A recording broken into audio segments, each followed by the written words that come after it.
Duw Dad, ni yn diolch I ti am ddydd Sul arall am gael dod at ein gilydd fel hyn dros y we fel teulu Ebenezer. Ac ar ddydd Sul y Pentecost, ni'n diolch I ti yn arbennig am yr Ysbryd Glân. Ni'n diolch bod ti wedi danfon yr ysbryd yma at ni ar y ddaear I fod gyda ni, I fod yn gwmni ni, I herio ni, I procio ni, I annog ni ac I gwneud gwirthiau yma ar y ddaear o Dad. A ni yn jyst yn dwy'n clod I ti bore yma, Duw y Tad, Iesu y Mab a'r Ysbryd Glân. A ni yn dy addoli di, yn dy foli di ac yn diolch I ti. Yn diolch bod ti wedi ein caru ni cymaint, bod ti wedi danfon Iesu I farw drosto ni ar y groes ac hefyd bod ti wedi danfon yr Ysbryd Glân I fod gyda ni ar y ddaear heddiw.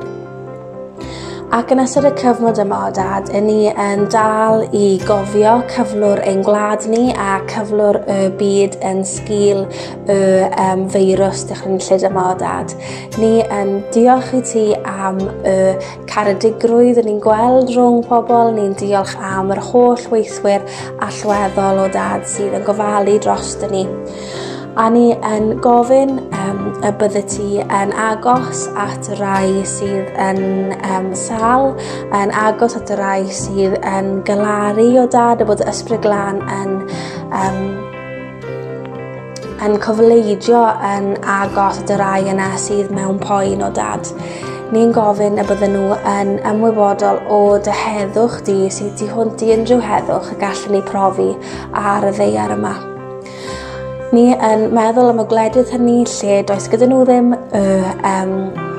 adnoddau ar NHS fel sydd gyda ni yn y wlad yma. A ni yn gweddio bydd dy law di yn gofalu dros y bobl hynny a bydd yr adnoddau a bydd y meddyginiaeth a'r PPE ac yn y blaen yn eu cyrraedd nhw ac yn eu amddiffyn nhw yn yr un ffordd ni wedi gallu manteisio'r hynny yn fan hyn o Dad.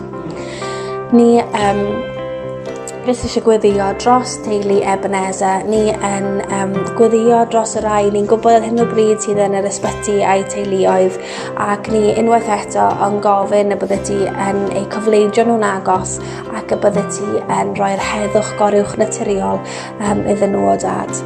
A ni yn dyglodfori di o Dad yng nghanol hyn I gyd ac yn diolch y bod ti gen ti gynlluniau a bod ti uwchlaw o'r holl regioni yma ac y bydd cariad a heddwch a llawenydd yn trechu ac yn trechu y pethau dychrynllyd yma ni'n gweld ac sydd yn gofidio ni ar hyn o bryd o Dad.